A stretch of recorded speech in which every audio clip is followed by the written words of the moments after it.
What if I were to tell you that of all of America's skyjackings, only one remains unsolved? On November 24th, 1971, a passenger using the name Dan Cooper hijacked Northwest Orient Airlines Flight 305 headed from Portland to Seattle. After threatening to blow up the plane with a bomb, Cooper demanded 4 parachutes and $200,000. Fearing the worst, Northwest Airlines agreed. Once on the ground in Seattle, Cooper let the other passengers and some of the flight crew off the plane and had both the money and parachutes brought on board. The plane refueled, took off again, and at 10,000 feet, Cooper jumped from the back stairs of the Boeing 727 into the Pacific Northwest night. He was never seen again. The press began calling the skyjacker D.B. Cooper, and the FBI investigated thousands of leads. Suspects included a mass murderer, a college professor, a career criminal, and a World War II veteran. But they were all ruled out as the culprit. In the last 40 years, new suspects have emerged, and now we have an unexamined lead that may point to an inside job. We need to decode who he was and how he may have managed to pull off this unbelievable stunt without ever getting caught. Whatever the case, I can tell you one thing. When someone commits the perfect crime, I want to know who he is. I'm Brad Meltzer. I've spent my life collecting stories. The best include signs, symbols, and codes, secret meanings that are hidden in plain sight. Some have become the basis for my novels, but I've only scratched the surface of what's out there. And now, history has given me the resources to investigate the rest. This is Decoded.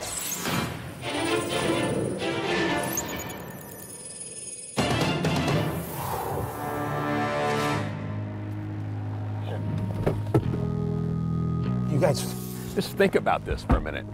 There's many, many suspects over the years, and this is like the oldest cold case, the only unsolved skyjacking in aviation history. The problem is there's been like hundreds of people that have either claimed to be this guy, or they know this guy, or they were related to this guy, so I'm a little skeptical whether this is going to be the one. Buddy Mack and Scott are chasing down leads that point to Kenny Christiansen, a former Northwest Airlines employee, being D.B. Cooper. Kenny was never really a suspect in the 1970s, but the book Into the Blast uncovered new evidence that points to Christiansen. And I was able to get the co-author, Robert Blevins, to agree to talk. You believe that Kenny Christiansen was D.B. Cooper, is that right? I would say 90 to 95% certain that he was. He worked for the airline, he had paratrooper training, he had the opportunity. He had a lot of unexplained spending within a few months after the hijacking. He lent his best friend's sister $5,000 in cash to buy a house. Then he used another $16,000 to buy another house for himself. As far as we can tell, Kenny Christiansen had one life before the hijacking and a completely different one afterwards. Christiansen was making $512 a month. That's a month working for Northwest. So for him to suddenly have money to throw around was definitely suspicious. The FBI, though, ruled Christiansen out as a suspect for 3 reasons. 1, he didn't match eyewitness descriptions. 2, he wasn't a career criminal. And 3, they don't believe that the hijacker had military training. The parachute rig that the hijacker chose. The parachute that D.B. Cooper actually jumped with is called a Navy Backpack 6. And it's a smaller parachute, more of a military type.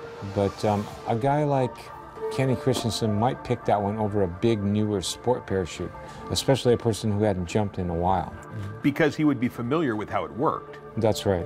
The fact that Kenny Christiansen was a paratrooper and obviously D.B. Cooper jumped out of a plane, what helps match that up? I mean, was there something specific about the training? The skyjacker was a pretty tough guy, and so was Kenny. And Kenny went through paratrooper training where they started out with 262 men and ended up with 80 that actually finished, and he was one of them. So you think Kenny did this and he survived the jump? Yes, I think he jumped out of the back of that 727 and hit the ground, popped off his parachute, disconnected the harness and the container from it, buried the silk part, and put his briefcase and the money bag into the container for the parachute, put it on his back, and walked out of the woods. Another kind of crazy coincidence is this comic book here, made into a hardback book, but the Dan Cooper. Dan Cooper is the name he used boarding the plane. It's the name he put on his boarding pass. The FBI has that picture on their website and lists it as an official clue. 1, I love comic books. 2, I love comic books. And 3, you know what I love more than comic books? The possibility that the alias Dan Cooper actually comes from one. It's a way better alias than Clark Kent. Of course, I want to understand more about why the FBI ruled Christiansen out so quickly, but first, Buddy, Mac, and Scott are headed to see Kenny's brother, Lyle. Lyle cooperated with Robert Blevins when he was writing his book and provided him with access to some of his brother's personal effects. And now, we're going to get to see them too. We'd like to know more about your brother Kenny. How did you start putting this together? Before he passed away, he told me on his deathbed, there's something you should know, but I cannot tell you. So you kept that secret to yourself? Yes, I kept it secret. I didn't want to know anything bad about him. You know how they say don't believe everything you hear? There's only one exception to that, a deathbed confession.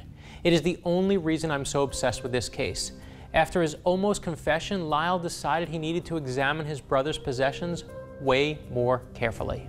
I can start from the beginning. This is Kenny when he's about the age of the skyjacking. What kind of upbringing did you guys have? Were you wealthy? Were you a middle class? Middle class, growing up on the farm.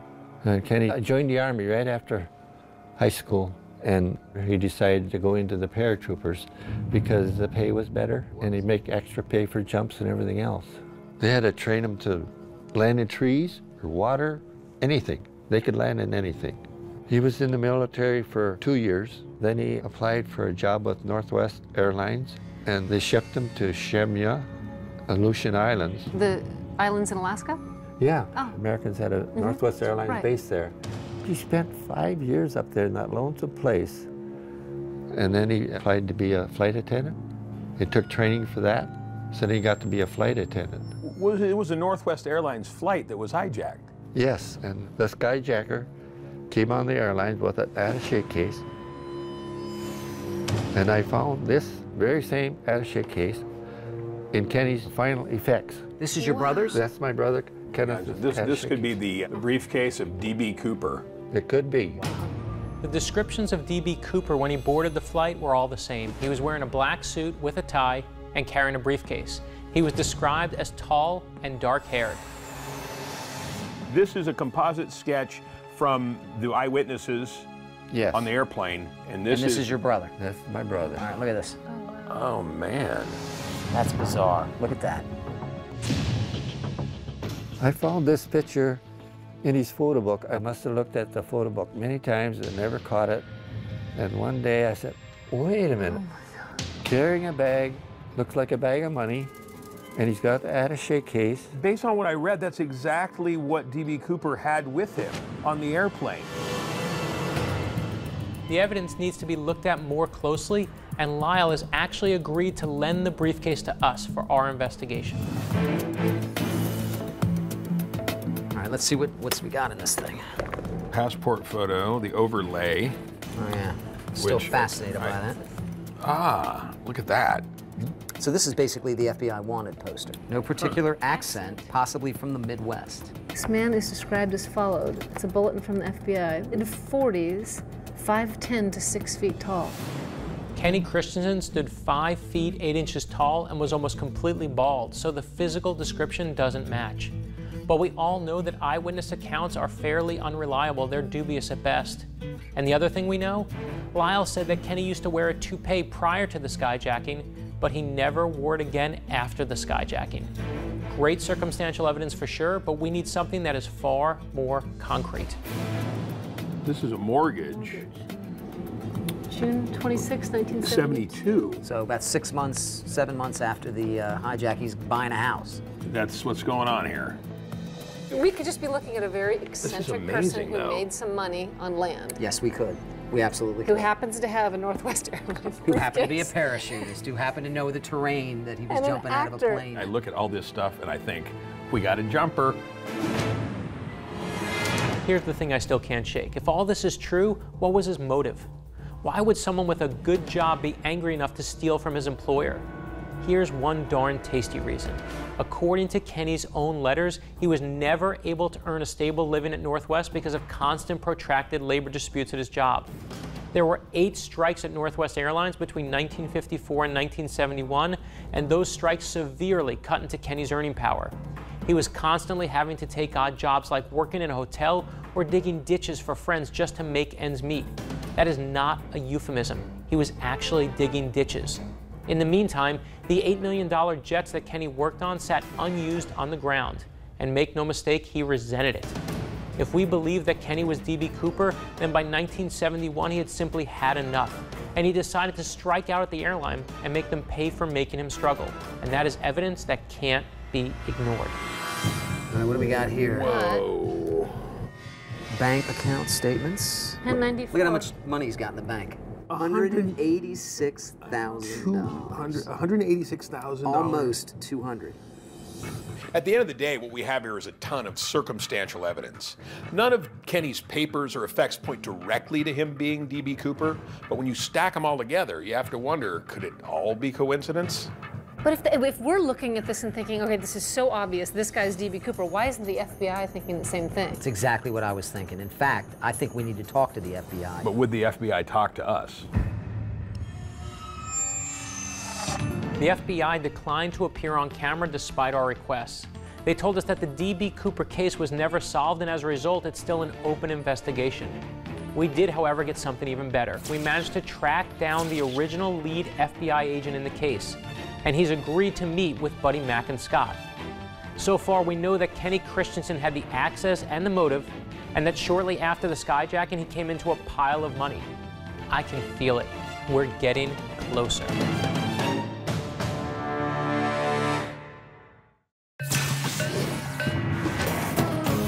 The case of D.B. Cooper has captured our imagination for 4 decades. But after investigating thousands of leads, the case remains unsolved and open. Many now believe it was an inside job that was pulled off by an airline employee who had motive, access, and suddenly started throwing money around after the crime. His name is Kenny Christiansen, and Buddy, Mac, and Scott are headed to talk to Ralph Himmelsbach, a retired FBI agent who was actually in charge of the Cooper investigation from 1971 to 1980. So, Ralph, we understand that you were the lead FBI agent investigating the D.B. Cooper case. That's right.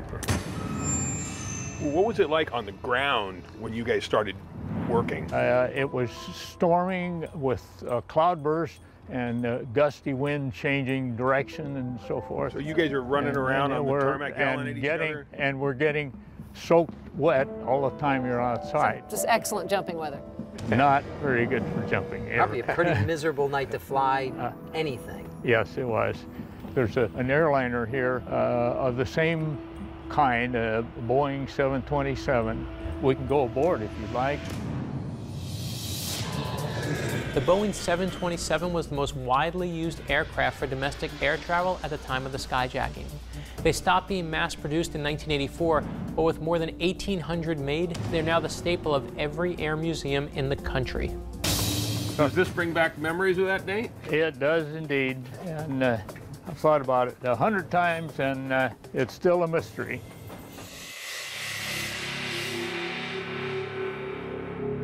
What seat was D.B. Cooper in, Ralph? 18C, this one right here.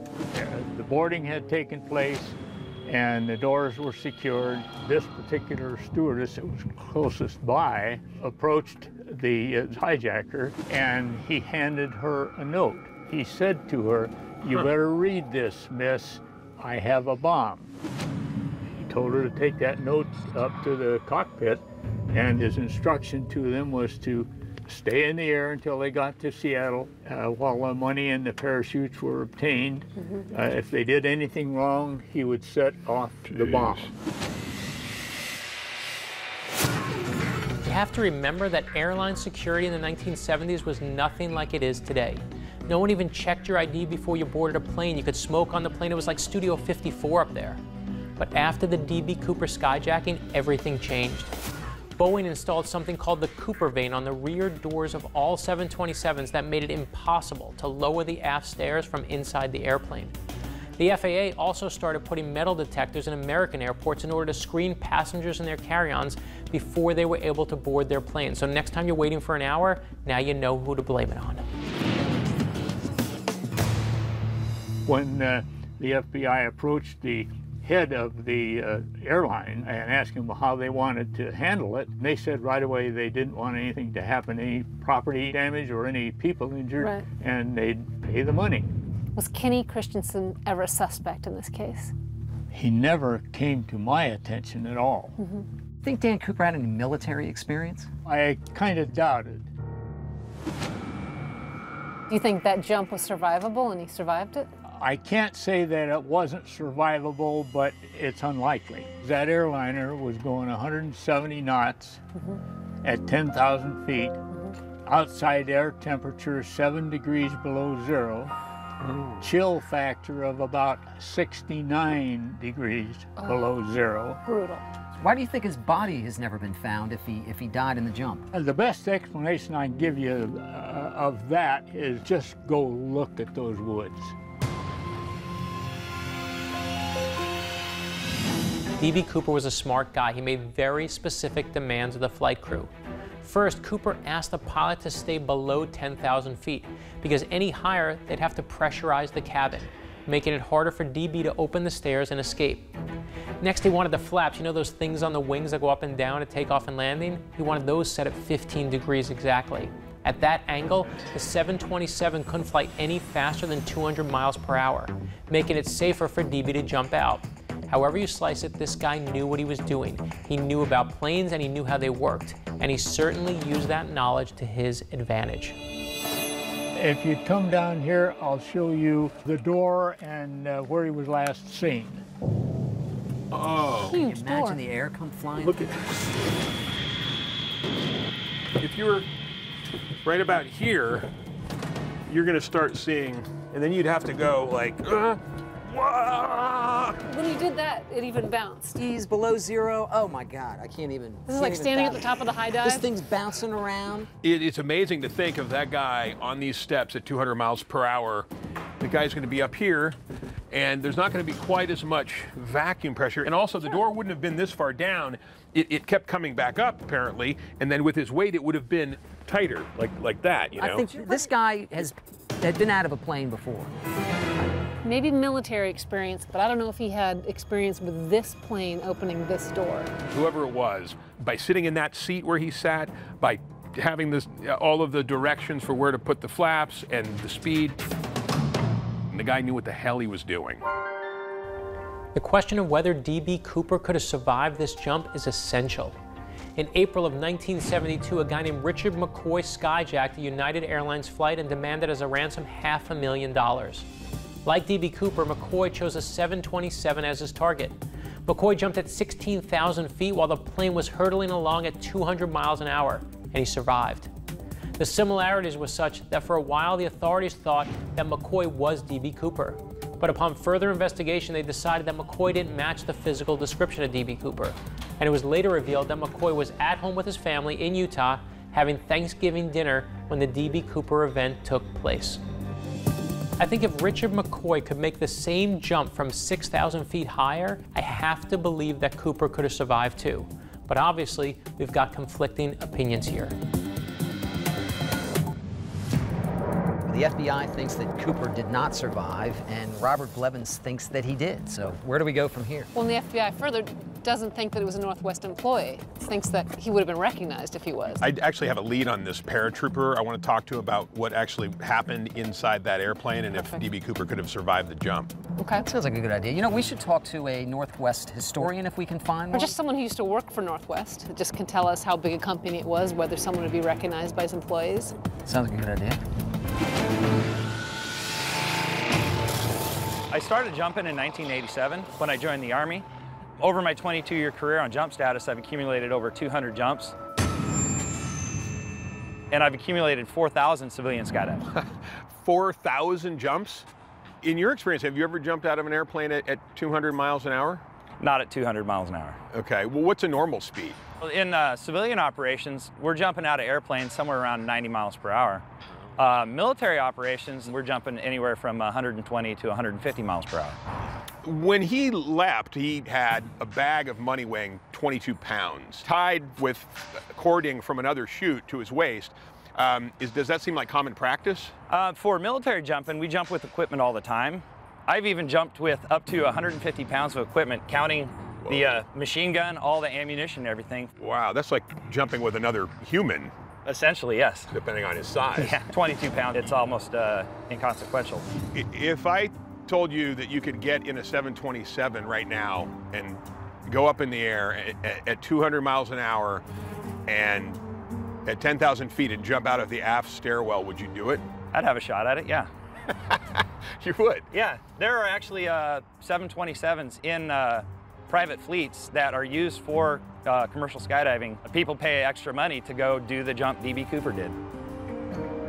Really?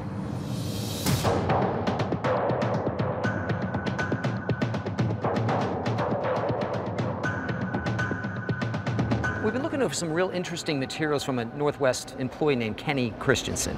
And he had worked for Northwest Airlines, and it looks like it started in the 50s on Shemya Island in Alaska. Yes, Shemya in Alaska. Shemya was a major refueling station for not just Northwest, but for many commercial airlines that were doing the North American Asian routes. They called it the Black Pearl of the Northern Pacific.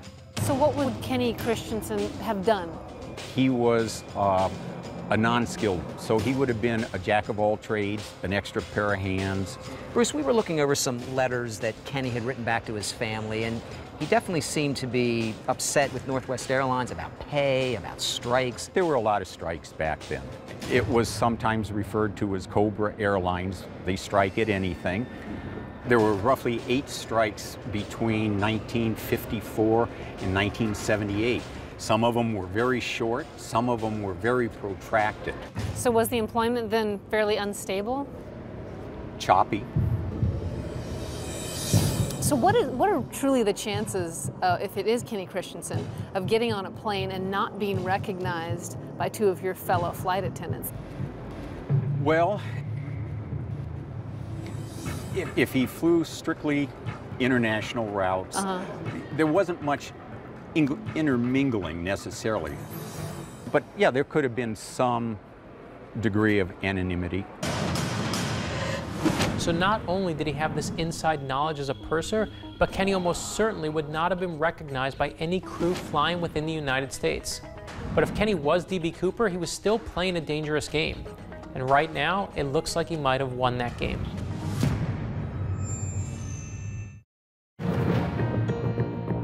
The case of D.B. Cooper has fascinated America for decades.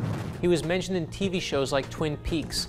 The movie In Pursuit fictionalized his story, and Kid Rock even mentioned D.B. in one of his songs. He's definitely turned into a folk hero, but 40 years after he jumped out of that plane, nobody knows who he really is. Buddy Mack and Scott are chasing down leads that now point to former Northwest Airlines employee Kenny Christiansen as the most likely culprit.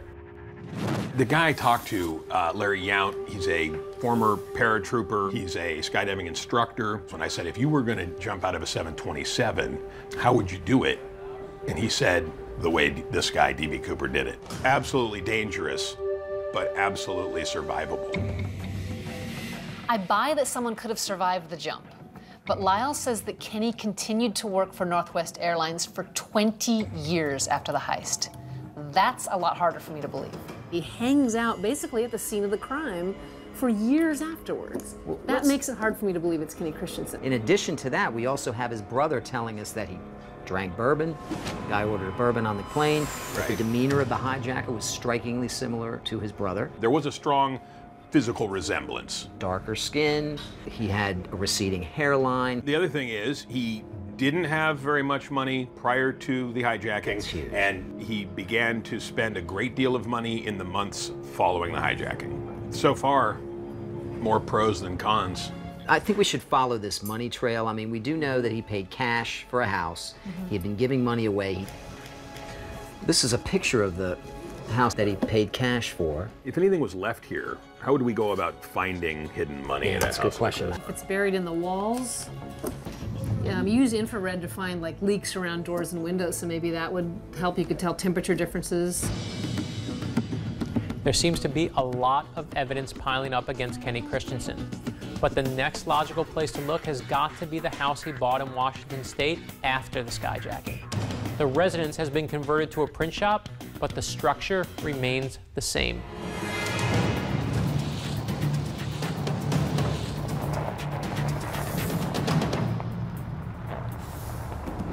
Looks like there's probably a lot more stuff here now than there was back then. This looks it. We want to see where Kenny lived, so we're headed to his old house in Bonnie Lake. It looks like you got a business going here now, but it was a house until when? The business was probably 10, 12 years ago when it was sold to somebody else, and it's been a commercial location ever since. The story is obviously D.B. Cooper left the plane with a lot of $20 bills. Have you found any? I haven't, but people have found money on the property. When the owner I bought it from bulldozed all the trees around here, unknowingly unearthed some kind of a clear plastic bag, they said, that was ripped open from being dragged through the stumps, probably. And the kids were playing in the stumps, playing fort, and they found a bag and it had money in it. D.B. Cooper made his ransom request. He asked for $200,000 in unmarked $20 bills. The ransom was divided into 100 bundles worth $2,000 each. Altogether, it weighed about 21 pounds. But before the FBI had the ransom delivered, they ran the bills, all 10,000 of them, through a machine called a recordac that created a microfilm photograph of each bill and a record of all the serial numbers. In December 1971, just a few weeks after the skyjacking, the FBI published the serial numbers of the D.B. Cooper ransom money. 34 pages of serial numbers, but nothing ever turned up. Until February 1980, when an 8-year-old boy, the luckiest kid in the world, found a bundle of decomposing $20 bills on the banks of the Columbia River near Vancouver, Washington, some 40 miles from the alleged D.B. Cooper drop zone. The $5,800 matched the FBI serial numbers. As far as we know, this is the one and only time that any of the D.B. Cooper money has been found. In 2008, the 8-year-old, now a grown man in his 30s, put some of the D.B. Cooper money up for auction in a Dallas auction house. And here's the kicker. The bidding for the most complete bill started at $750, but here's where it ended up, $6,572.50. And that is how you put a price on a piece of American history. Are there any areas you haven't searched that he could use this? We're bringing in an infrared specialist to scan the house, and the first place we're going to check is the back of the shop where Kenny's bedroom used to be.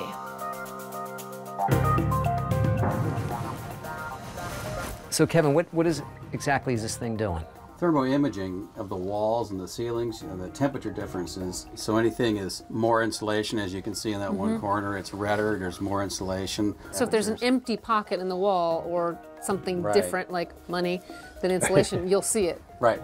I'd like to shoot the ceiling. I don't know if we can or not. I kind of have to get down here and Go see. for it. Yeah. You can see that was real hot there. That's where the conduit is. Right. And then back over in this neck of the woods.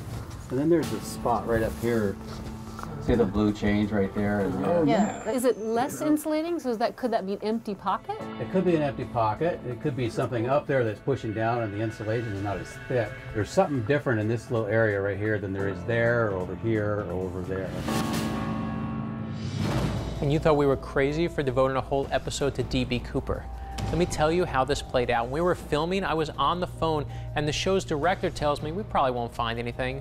And I think to myself, we probably won't find anything. And then he calls back and says, Brad, I think we found something. We're in Washington State investigating Kenny Christiansen, a former Northwest Airlines employee who may have actually pulled off the infamous D.B. Cooper skyjacking in November 1971. So go with me on this. If Kenny was D.B. Cooper, he had to be really careful about when and how he spent his ransom money. So it makes perfect sense to me that he might have stashed some of the money in his house or in the woods behind the house. He wasn't going to deposit it all in a bank without attracting unwanted attention. So the question is, where did he put it? So this is the where I'm spot. going. That's the spot we saw on the infrared fluke. Yeah, it was. Remember, if you find money, there's no holding out on us. I'm not telling anybody if I find money in here. All right, there's a lot of insulation, and in the area where we saw the infrared, definitely is some stuff pushed aside. Really? Let me try to get it closer. Hang on. Good for him. Hey, how's it going? It's good. Right where we saw the infrared, it looks like something was there. I'm going to try to move some of it around a little more. I don't see any money, but let me try to get in here further. Whoa. Hey, guys. Yeah? Yeah? This is interesting. I want to get in there and see. Yeah, it's hard to describe, but it's like you can lift up the flooring. Yeah, oh my God.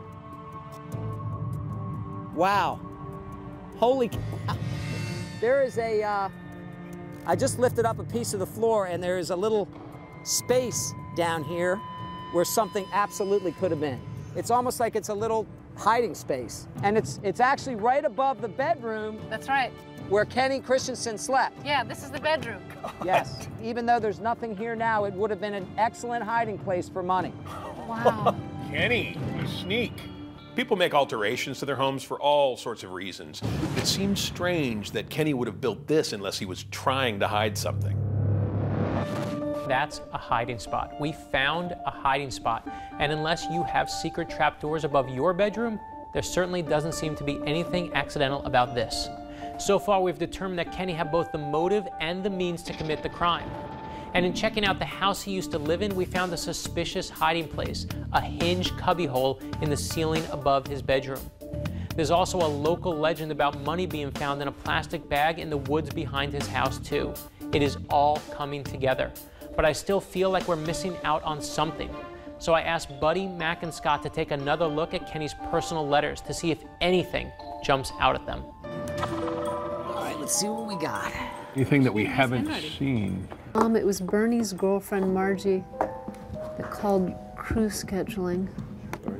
Anything about his, I don't know, condition? I'm living in a house on Bernie's land, and I've been helping him and Margie dig a septic tank hole. Wait a second. Bernie's land and Margie. Bernie is doing only so much as there is money. I pay him $50 a month rent. There's a lot about Bernie.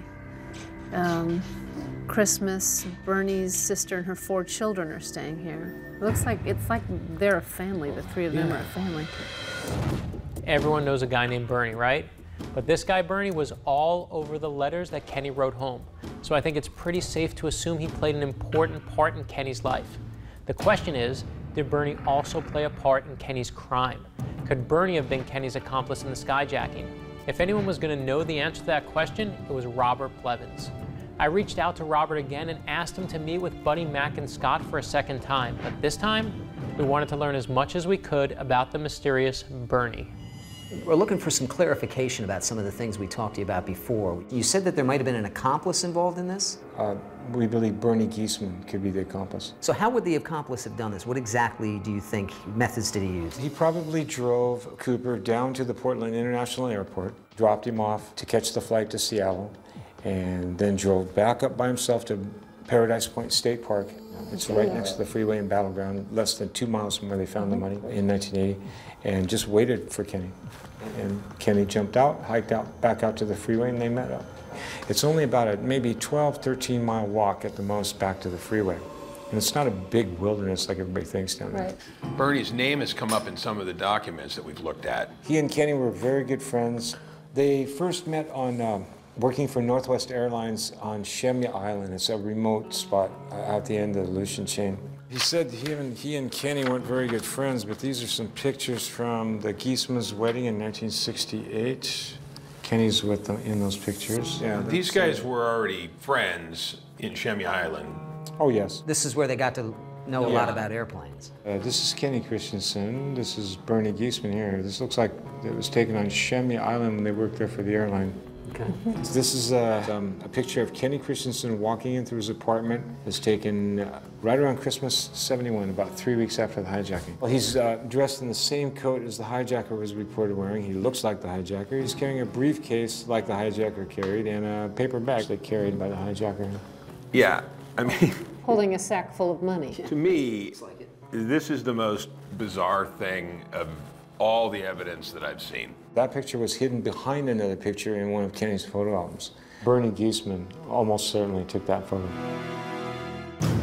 Blevins is sure that Kenny Christiansen was D.B. Cooper, and he's equally convinced that Bernie Giesman was his accomplice.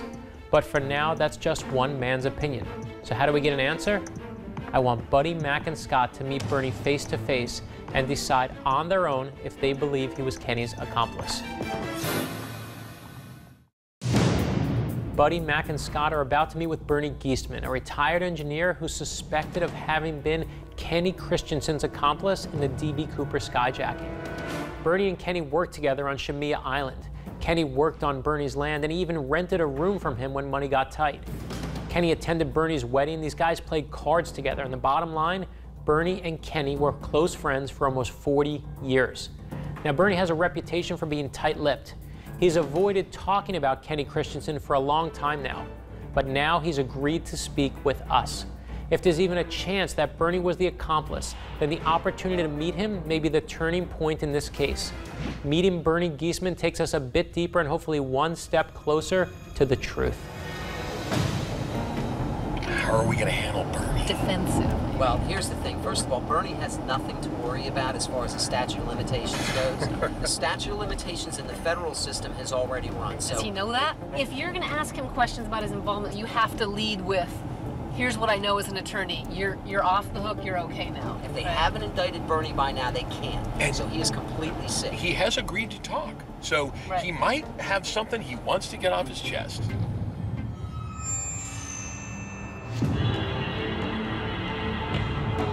In this room could be the accomplice to the greatest aviation mystery in American history.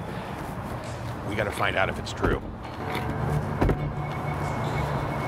If he feels attacked, he's not going to tell us anything.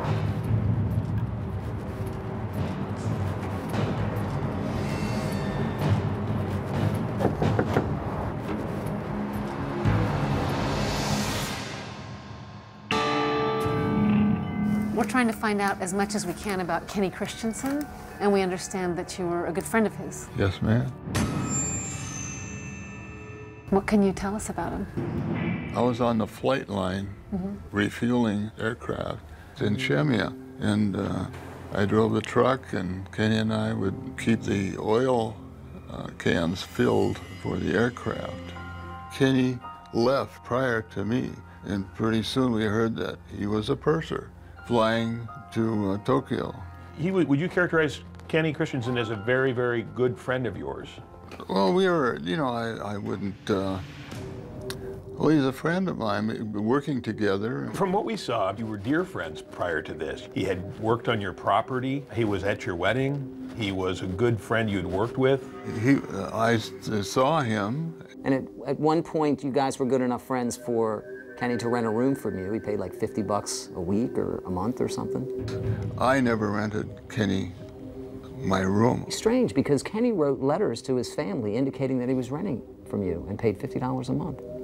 He paid it to my wife, Margaret Ann Miller, at the time, and she was supposed to be taking care of the house while I was at sea. You must know that the reason we are really interested in Kenny Christiansen is that we're wondering if he is D.B. Cooper. You're asking me my opinion? Yes. Yeah. Yes. He looks exactly like the picture the FBI put out. So you were suspicious right away, Bernie? That looked like Kenny to you? Yes. I saw Kenny dying in his house. Would you say to your friend, now Kenny, were you D.B. Cooper? I would. Yeah, I would too. I really Help would. him get it off his chest on his last moments.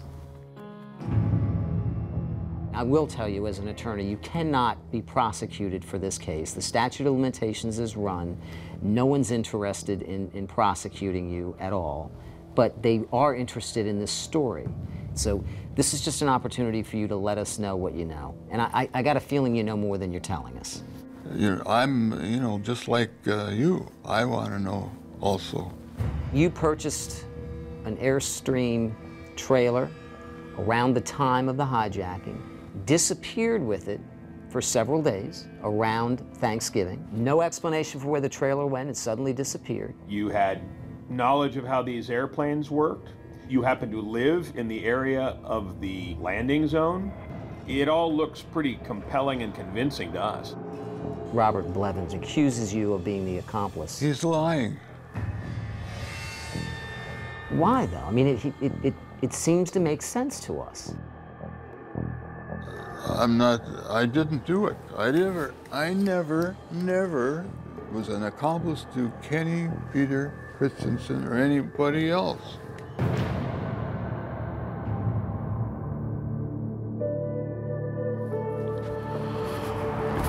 Oh my God. Oh my God. I actually believe him. Good, I'm glad you say that, because I believed him, but I wasn't sure if I was just like getting caught up. No, I'm convinced he was telling the truth. He didn't do any of those little fidgety, eye, feet things that people do when they're lying. There are some inconsistencies in his story. I mean, he says he wasn't really his friend anymore and he's at his deathbed. But in the main, that guy was telling the truth. I was paying very close attention to his eyes. Right. That guy was not the accomplice. This is the hardest part of playing Charlie's Angels. I'm not in the room. I still have a hard time deciding what I think about Bernie. There's a part of me that feels like he's hiding something, but Buddy, Mac, and Scott seem convinced he's not. These are my partners. I have to trust their instinct here. Well, was Kenny Christiansen D.B. Cooper? If I had to bet my own money on it, I'd say yes. If I was on a jury and was asked to convict him, I'm not sure I would feel certain enough to convict him. I'm not sure that I would convict beyond a reasonable doubt in this case, but I'd take it to court. Given everything I've heard, everything I've read, Kenny Christiansen fits the profile and he's the best that history has at the moment. I was looking at it like there's a puzzle and you start to put pieces into it, and at the end, pieces of the puzzle are missing, but you can still tell what it is. And it was all kind of pointing in his direction. You add all of this stuff up, his training, the money trail, what he looks like, a picture of him dressed as D.B. Cooper. Money found behind the house he paid cash for, a hiding place in the house. I mean, I mean, if there's a better suspect, I'd love to see him. I'd be very interested to see what anybody could come up with pointing away from Kenny Christiansen, because I didn't see it in the last 3 days. I think it was him. Mac? Well, he can't go to jail now, he's dead. I do think it was him. Wow, the skeptic has come I around. really do. This is probably wrong, but to Kenny. Whoever helped him pull it off, looking at this, I do think Kenny Christiansen was D.B. Cooper. He had both the motive and the means to pull off the skyjacking, and everyone in this guy's circle seems to think he could have done it too.